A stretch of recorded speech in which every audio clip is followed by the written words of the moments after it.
Hello, welcome to this week's episode of Why Not Both. My name is Pam Shaffer, and I'm a musician, therapist, and tutor living in Los Angeles.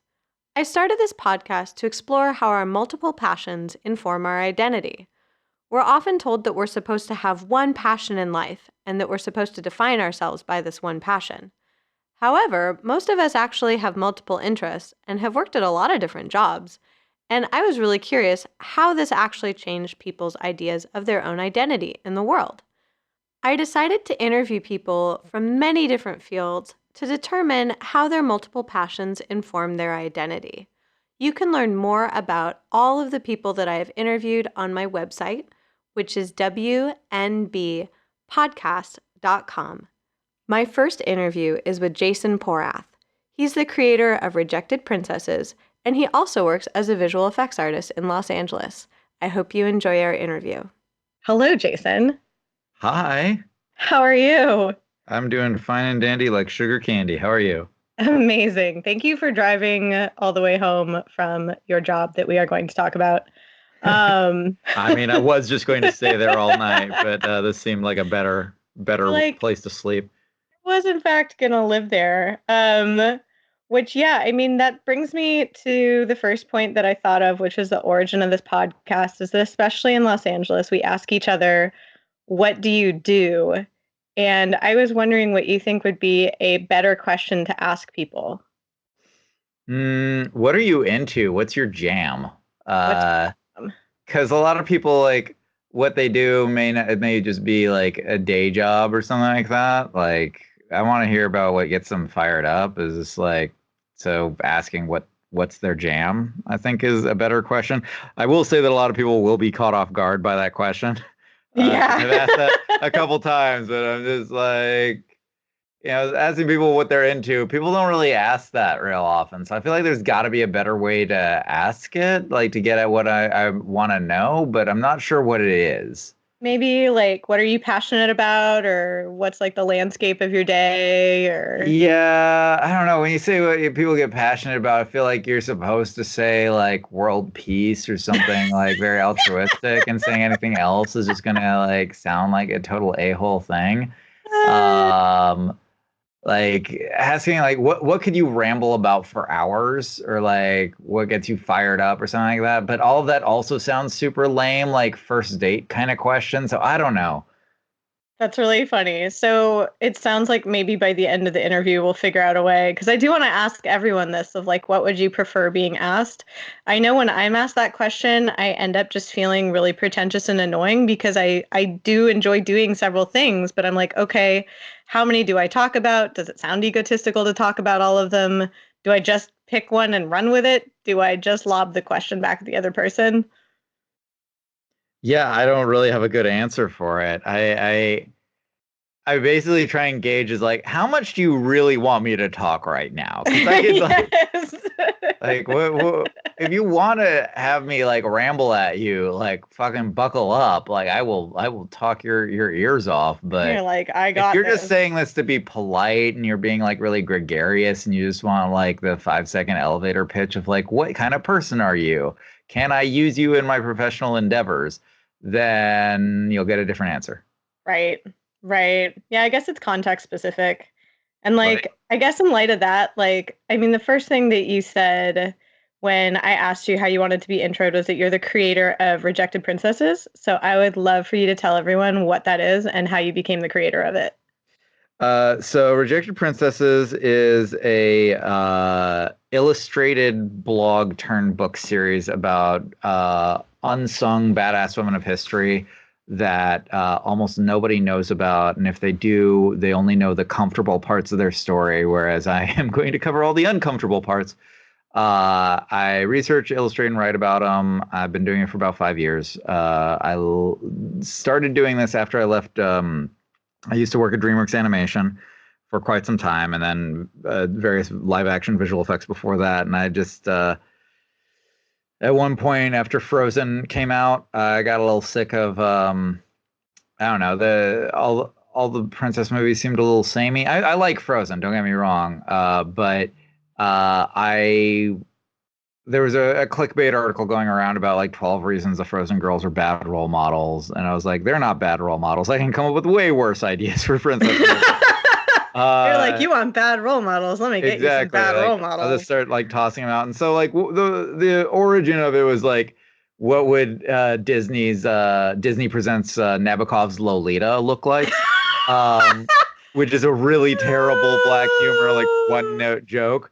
But a bunch of the other stuff that I'd come up with was just like historical figures that nobody had ever heard of, or very few people. Like Boudica is well known in the UK, but almost Yeah, nobody nowhere yeah. else. Like Jingam Bande of Angola, or Qingxi, who now is fairly well known in various circles, the most successful pirate of all time. But Yes.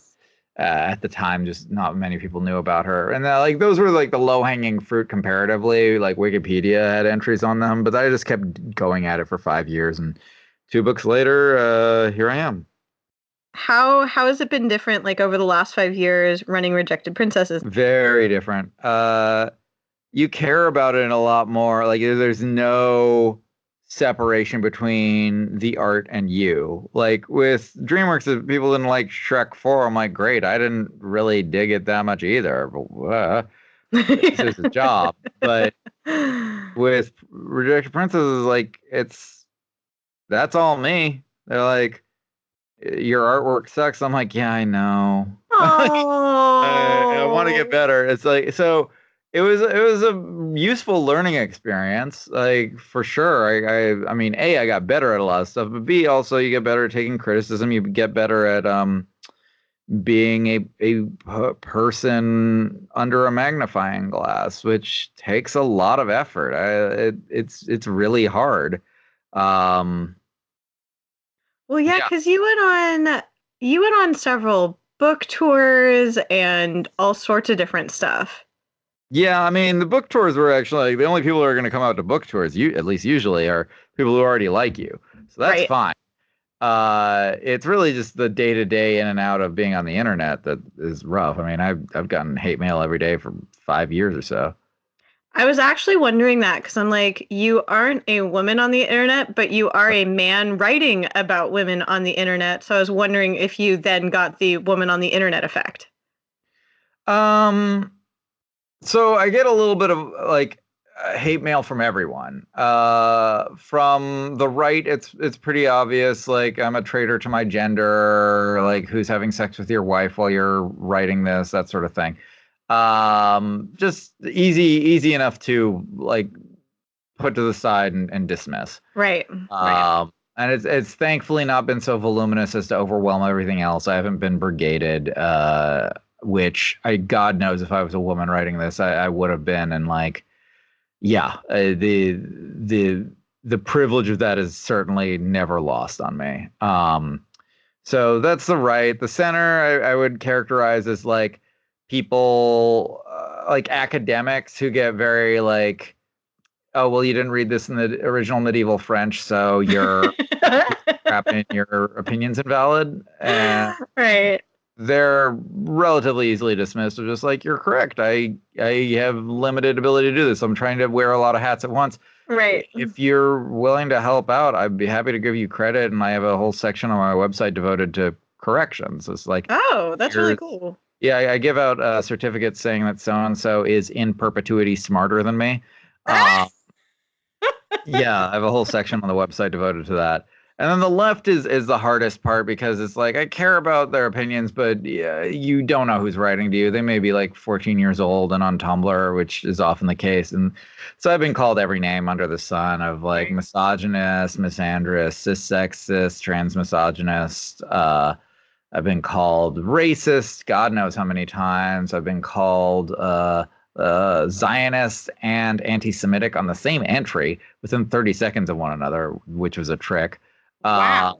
yeah, I've been called Wow. everything. And that's just the nature of writing about things that like I could just be writing really safe, boring stuff. And certainly there's a lot of people who do that achieve great like success. Like yeah, there's a ton of internet artists that you see reblogged all the time on Facebook. Of like, oh, that's so relatable, but the effectively their art is just putting out stuff that's the equivalent of Minions memes, and I'm not interested in doing that.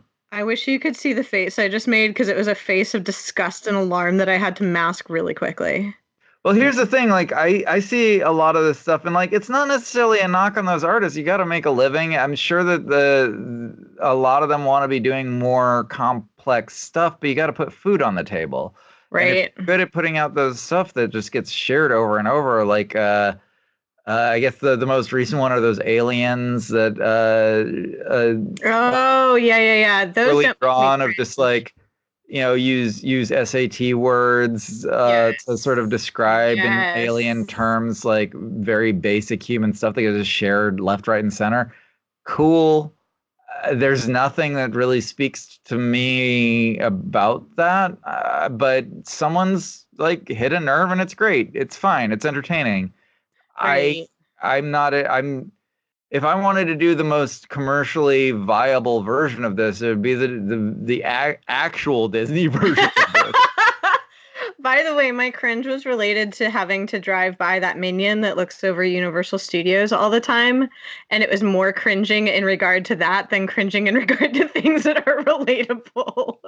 Yeah, I mean, I, I made up hate the things minions. that I could go on disgust a me. 10-minute long Yeah. rant about how the minions are the end of Western civilization, or at least the end of the animation industry. I hate them with a violent, fiery passion, but I'm I'll glad leave that that. we have so much in common. Uh, I was thinking while you were talking of how much, I guess, when you were saying about how you kind of internalize or don't internalize some of the criticisms, I was thinking about how much of this is part of your identity when you had said that this art is really you. Like, do you define yourself, I guess, by your role as the creator and really the only person behind Rejected Princesses? So this is a complicated answer. I absolutely do in so many aspects of my personal life to the point where it's almost crippling. But I have to keep that out of the work itself because the work itself is about the women I'm writing about and certainly not about me. And Right. I don't want it to become about me. And the instant it becomes about me, the whole thing's over. That's this specific project. There are other projects that I want to do. There's other projects that other people do that it's perfectly fine for to have and appropriate to have it be about that artist's experience. This is not that project. And like to have a random white dude from Kentucky inserting himself into the lives of history's most like fascinating and bold women is just the idea of it is gross. That's a really Uh, weird self insert. I'm with you on that. right? So I've tried my level best to keep myself out of it. In fact, many of the people that have read me for some time, like whenever I'm like make an offhanded mention of my like who I am on Tumblr, or my actual name, or post up a picture of myself, which I've done maybe 3 times in the entire time I've been running this. Um, People will be like, "Wait, you're a guy?" What? Kill surprise. Yeah, no, I get definitely like every single time people like at this point people kind of know, but there's still like still every time people will just be like, Wow. I thought you were a woman all this time. Wow. And And what, the I mean, how does that then kind of change your internal definition of yourself if this has been such a big part of your life, but that is people's reactions to it? I mean I'm honored that people would think I never take offense at it. I think it's a fabulous compliment. At the same time, like the way it affects me as a person is really like, okay, there's processing I want to do and like art I want to make that's more to do with my personal experience than this. This is definitely about Hmm. other people's experiences. I am not the perfect messenger for this. I don't think that Princesses in is financially sustainable in large part because of who I am as an artist, like as a Hmm. person. Like no gender studies division in their right mind is gonna hire some random white dude to come out and talk to people about feminism. It would be suicidal of them. It'd be suicidal of me to accept it. Right. So like that is a major line of revenue that is just completely cut off to me. Right. And because of Right. that, there's other works in the same vein. There's a book series called Goodnight Stories for Rebel Girls that's been able Oh to yeah, I really. saw that. Right. They started after me. Hmm. And I reached out to them and I'm like, hey, I've got a list of like several thousand women that I'm never going to be able to cover all of them. You live in Venice, I live in Glendale. Can like we meet up for tea? They never replied. I reached out to them many times. They never replied. If you two women are listening, please reply. Jason has lots of stuff for you. It's fine. It's more a matter of they hit their marketing real hard. Hit their marketing really well, but in a way that I couldn't. Like their marketing Right. was a lot of like, we're two women and we're fed up and we're gonna make it. And I can't even put my face on it. I barely can put my name on it. So That's why I was actually really curious is that like it's different than the narrative of, oh, I'm telling the story of an underrepresented group because I'm part of the underrepresented group. It's like, oh, I'm actually part of a very represented group yeah. and I'm going to then speak up for an underrepresented group, but I don't want to presume that role. Like that's why I found it so interesting about how it tied into your identity. I mean, this is a larger, like more personal conversation, but the long and the short of it is, I'm half Jew and half Catholic and 100% guilt. So this is me sort of working through that. As a 100% juice space cadet with a sense of guilt, I'm like, okay, yeah, I feel you. Yeah. I'm like, So guilt, what guilt? Oh God, there it went. Oh God, distract myself. so yeah, Right. that's the I mean the origin of it may have been just like a love of trivia and a love of black humor with the Lolita entry, but the thing that kept driving it definitely was a sense of guilt and a desire to do better and be a better person. And 5 years on, I'm like, I think I've done about as best I can by the material. There's other people that are doing it that are able to do it more financially, sustainably. I just can't do this day in, day out the same way that I started with. And Right. so I'm having to adjust at this point. I was wondering about that, like segueing into like the other things you do, and also how this relates really to like commerce and being able to make a living. Because you had mentioned that even though you have all of these readers, that as you correctly identified, you can't really make money off of speaking gigs for things like this or expand in a way that really is more personal, that would bring you more revenue. So I was wondering, was that kind of part of your decision to then take on, I guess what an artist would call a day job? Yeah, I mean, that's absolutely was the case for the taking on the day job. I did not have 5 years of having the internet yell at you every day and having really inconsistent personal income and like getting into your late 30s. It really does a number on your mental health. Right. Right. And so I just needed to stop interfacing with it in such a like right up against my face kind of way. Right. And so having a steadier income, having co-workers, like people I can talk to, so I'm not just alone in my kitchen all the time, having work that I just don't care about in the same way. These were all hugely important. And like I felt bad walking away from it as my full-time gig, but I also knew it was just I wasn't doing well enough by the material. And there were many other people who were doing it, like the good night stories for Rebel Girls. I'm sure they're having a fine time. I like there's other people who are covering the same thing, and so it's not going to be left by the wayside if I walk away and I'm not doing it every day. Well, and it's also valid that you have an attachment to your own work. I think that that's pretty normal for people who are in creative fields that you're attached to what you produce. And so I'm like, that makes sense. And Yeah, it's my baby.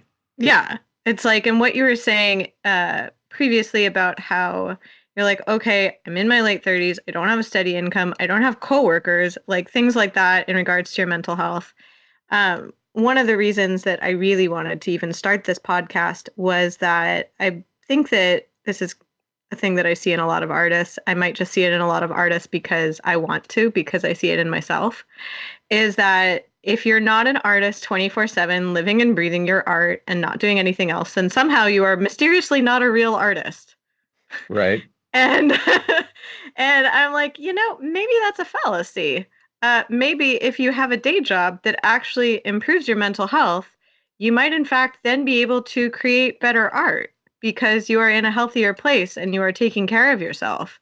And that it's strange to me that people are sometimes ashamed to talk about a day job or that they're ashamed to like their day job. I'm curious on your take on that. And I want to ask other people on the podcast about that. Like, do you like doing video effects and animation?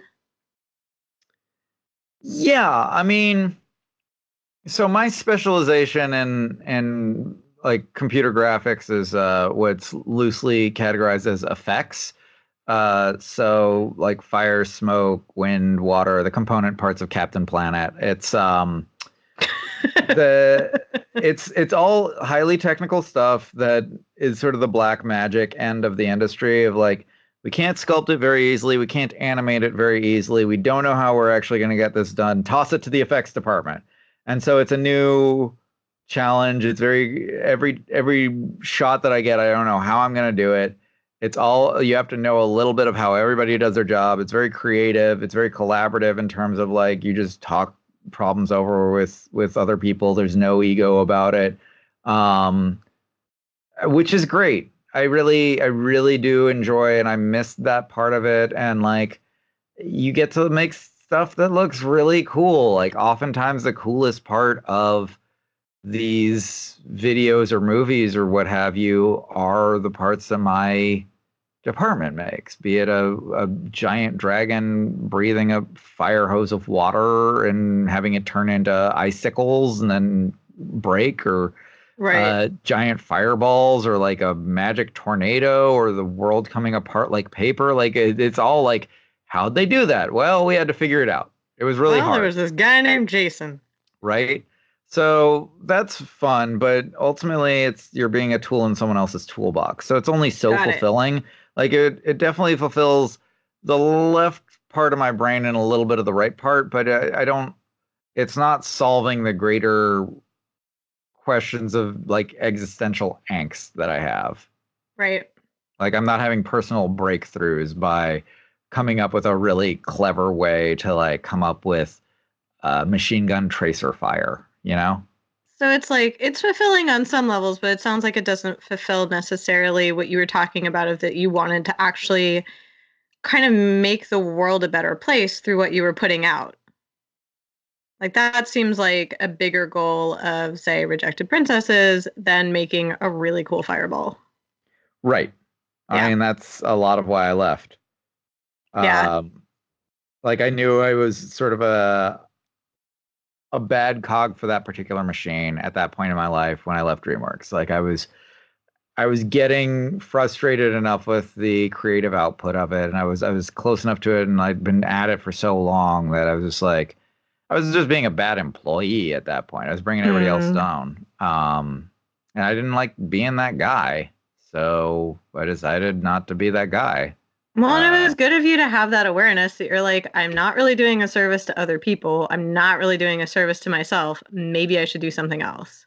exactly. So I left, and it was good, but then it becomes a whole other thing. Like 5 years down the line, you need to switch up, and that's just sort of how life goes.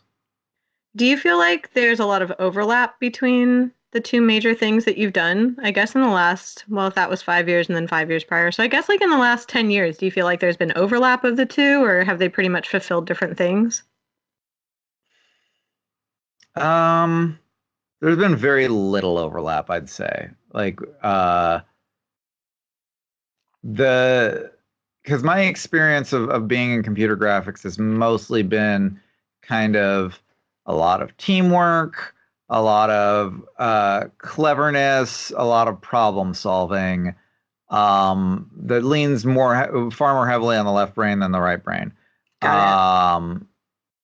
Um, my experience of being on Princess is everything's on me. There's no team.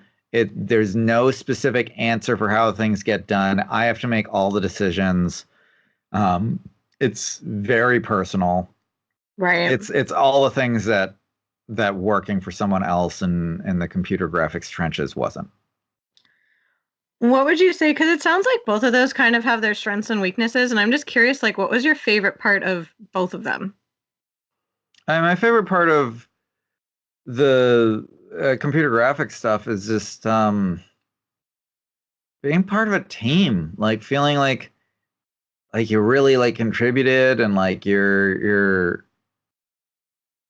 feeling like kind of top of the world. Like DreamWorks at that point, our division was sort of leaders in the field.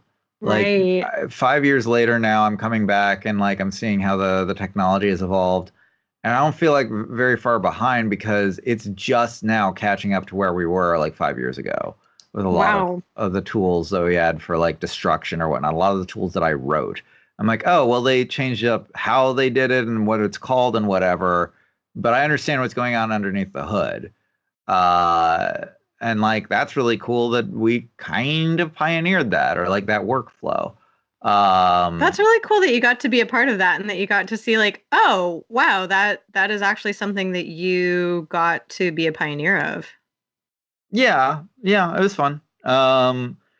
So just the camaraderie of it and the larger purpose and just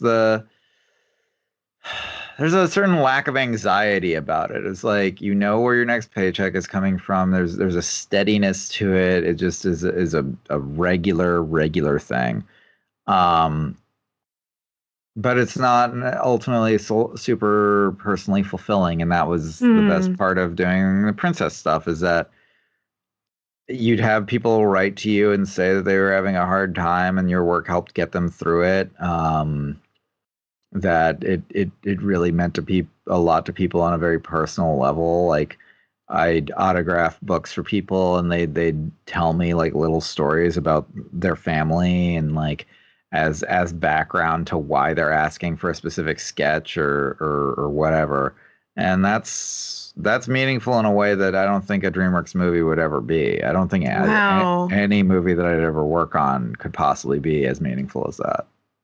Well, and in a way, it sounds like because the work was so personal to you, like then you were able to make that personal connection with other people. Yeah, yeah. I mean, it was always a little weird because there's like a weird power dynamic there of like we're sitting across the table from each other at a Comic Con or something like that. Like, there's definitely a weird power dynamic there, but yeah, Well, yeah, I think when you create something that is personally powerful for you and that lands with someone else, despite the power dynamic, that is a really beautiful kind of connection. yeah, it's great. Oh. Yeah, yeah. No, it's great. Like, I'll give you a short anecdote to sort of like send this home. So, um, like I speak Japanese fairly fluently, and part of the reason that I do so is that I was in my teens super obsessed with this Japanese comic that I learned Japanese to translate. Wow. I found out that it was going to get made into a movie. I like in the 90s I found out that it had been an option to be made into a movie, and it was like my dream project. Like a lot of people were like, I'll drop everything to go work on Star Wars or Lord of the Rings or whatever. I'm like, no, this obscure manga is You're like, this is my Star Wars. my Star Wars. Like I ended up befriending the dude who wrote it, the Japanese dude who wrote it, and I ran his English language web forum for a while. That's And amazing. yeah, I'd translate questions to him and translate the answers back to people. It was a whole thing. The day after the 2016 election, I was contacted by my friend who is working at Weta saying, "Hey, they're going forward with this movie. Do you want to come over here and work on it? We will pay you a lot of money, and it's your dream project that you've been wanting to do forever." And I was not having a great time that morning because of the election results. Yes. Um, Yes. I as was a gonna say having that come like right after there's a the reason that wow. he reached out directly after the Yeah. election. Yeah. Um, But I'd also woken up to a lot of people sending me emails really throughout the night, like all throughout the night, people who just had not slept a wink, saying that the only way that they were able to fall asleep is by reading my book. And I knew Wow. I couldn't leave, you know? And Oh, so, Jason, I just welled up with tears. Like, yeah. And wow. the movie came out and I enjoyed it anyways. It's Alita Battle Angel. It came out like a couple months Oh ago. my gosh, that movie totally got recommended to me. And, I'm glad that it got made, but that sounds like you were doing the important work that you were supposed to do. Yeah, agreed. Wow. I mean, I guess that kind of ties back to what we were talking about of like self-definition, where it's like that sounds like it actually is pretty integral to who you are. Yeah, I mean it's integral to my identity in so many ways. Like I said, it's both great and like how I lead with like explaining who I am, but at the same time it's also like this is something you should know about me because I may act super weird around people or like sometimes I get really in my head about things because I've had the internet yelling at me for 5 years. Right. Right. Like it becomes hard to date, that sort of thing. Like you I sort of think about it as like, what if one of the dudes from 300 went to go live on Wonder Woman's island, Themyscira, uh, and like they didn't let him in, but like they just let him like sit on the shores, and he just sort of like overheard all of their stories and wrote them all down, like, and then he left. And he's like, okay, I have no idea where the fuck I fit in the world. Yeah, Oh, you got to basically hang out on like a dinghy on the on the shore, bay. Yeah. right?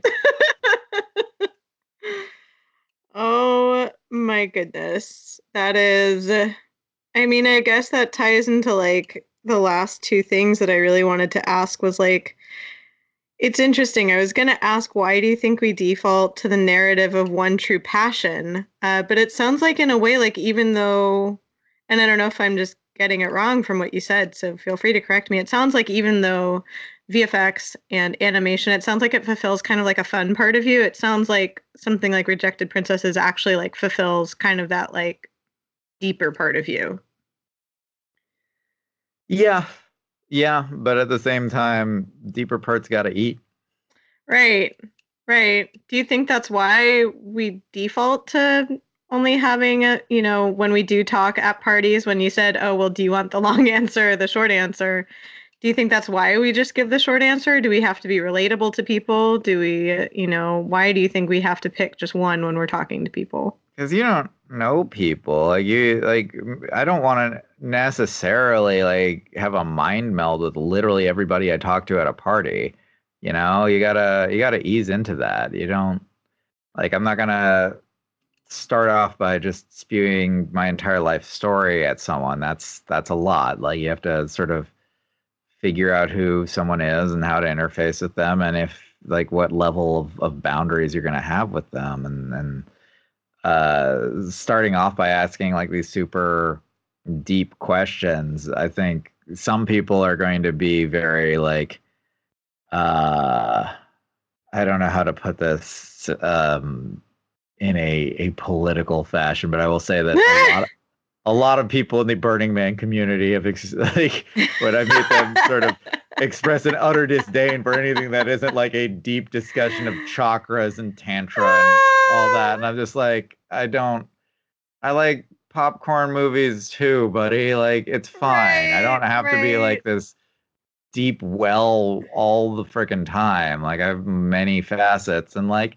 it's way easier to start out with the shallow facets of just like, can I get along with you on a basic human level? Great. Okay, do I feel safe with you and you're not like a chaotic like tornado through various people's lives? Right. Cool. Then maybe I'll open up to you. But like starting off, it's really hard to know what shoe to start off with people, you know? And so people are inherently a little conservative and little battle hardened, most of them. So yeah.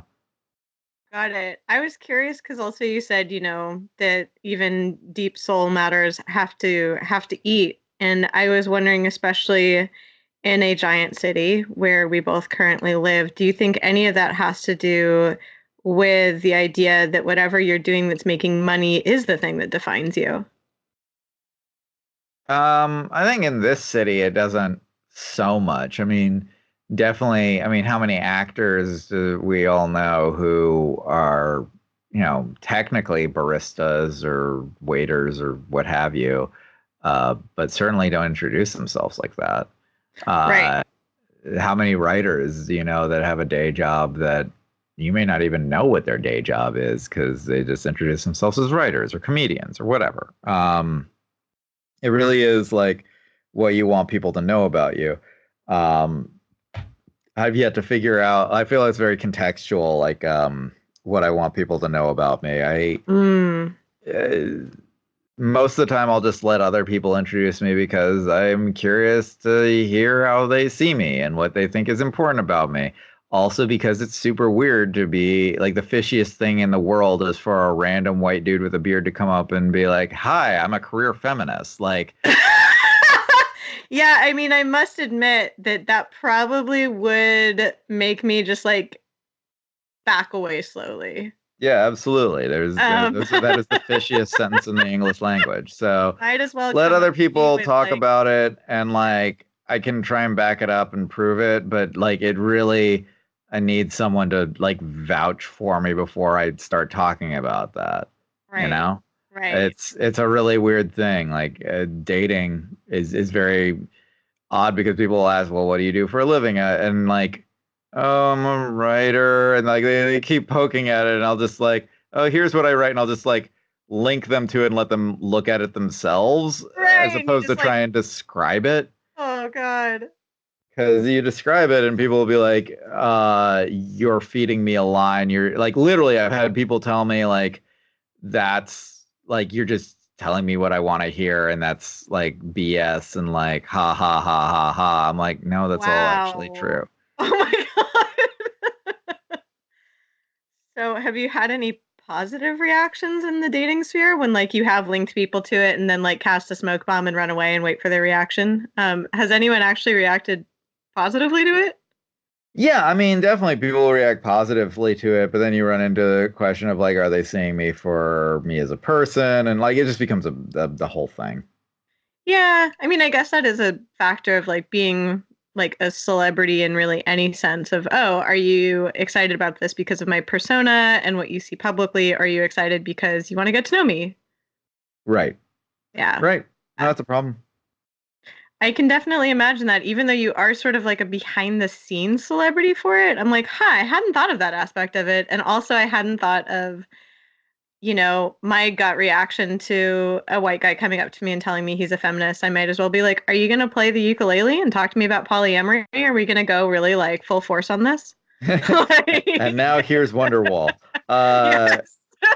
Like, yeah, it's something that like it's part of the reason I can't do princesses on a daily basis anymore is because I can't represent myself by myself. right, right. That Like is it's not odd sustainable. because almost with some people, it seems like some of the shame is more around the day job, but for yours, you're more like, how did I navigate talking about my creative job? Yeah, it's weird. Wow, that's that's phenomenal. And I never thought of that. I guess I should probably ask you one last question and then let you actually sleep slash relax slash be a person because you did drive a lot in traffic. Yeah, it's like what 9:30 now, and I'm like, oh my God, I might get to eat dinner. So I guess the last question that I would ask is what advice you would give to your younger self and or someone who was not you about juggling both of these fields and about being a person who does do multiple things. Um, I will say that I wouldn't try and talk to my younger self, unless it's like me from 5 years ago when I'm first starting this out. Talking to my younger self at like anything younger than 25, that would be a total waste of time because, 18-year-old me would commit suicide to prevent 37-year-old me from coming into existence. Um, Dang, that's yeah, it's been a journey. indictment. telling someone else who's just starting out on a creative thing is like, A, save up a bunch of money. Just save up a bunch of money and learn to live cheaply. B, have a support network, have people that you can co-work with, have people that you can bounce ideas off with. Like, it's really all about the community, and that's something I'm still not good at because I'm still so in my head of just like all the people that I try and network with are like queer folk of color, and I'm not that, and I just feel always super out of place, even though they're the people that I like the best. So I have total imposter syndrome, even after 5 years of doing this. I'd say, make more of a concerted effort on that and network and be friendly and rejoice in other people's successes and don't be afraid to peek out from behind the curtain and be a person in public. Right. Like I've studiously avoided doing that for 5 years, and I think it's ultimately been to my detriment. I mean, the reasons we've already gone into, and they're obvious, but I think that I would have been farther along and more stable in my career if I'd been more of a visible person interacting with other visible people and commiserating about that sort of thing. Right. And also that like this doesn't have to be the end all be all. Have specific rituals to end your work week, to end your day, and go do other things. You don't need to be like burning the candle at both ends and the middle. Like go and have a life. If this is your day job, then go do other things at night and have a night job. Or maybe your night job is to like watch Avatar: The Last Airbender for the 30th time. I don't know. That would be a really serious business job. Oh, it's such a good job though. Like, I guess it's that time again. Yeah, It's I mean, Airbender time. I'll apply. Uh, yeah. So I don't know. It's not a shame to have a day job and a night job. Just don't let either of them take over your life too much. Have balance. It's the hardest thing in the world, and like you're gonna be prone to working too much and prone to the fear, but like that will get you like like pretty far pretty fast, but you'll burn out, and slow and steady wins the race. I like that. And I like that kind of ties back into the original impetus for this podcast, which was like how to define yourself. And it sounds like actually look outside yourself and form a community and balance your interests and don't be ashamed of your potentially like multiple jobs and embrace who you are to actually make the best stuff. Yep, pretty much. Amazing. Well, thank you so much for joining me on Why Not Both. And I am really excited to see what Jason 5 years from now looks like. So I'm like, Jason from 5 years previous seemed like a different person than Jason now. So I'm like, wonder what future Jason's going to be like. I'm also curious. I'm also not in a hurry. Well, I have this bizarre sense that inevitably it will probably come at the pacing of 5 years that we'll meet you in 5 years. I mean, that would be my guess too. Yeah. Yeah. Well, thank you for being my first guest. It's been an honor. Thank you so much for listening to the first episode of Why Not Both. If you're interested in learning more about Jason Porath, I have links to all of his work for Rejected Princesses up on my website. That website is WNBpodcast.com. And there you can read all about him, check out more of his work. And of course, please like our podcast and subscribe on your preferred podcast platform so you can hear all of the episodes this season. Thank you again, and I look forward to chatting with you next time.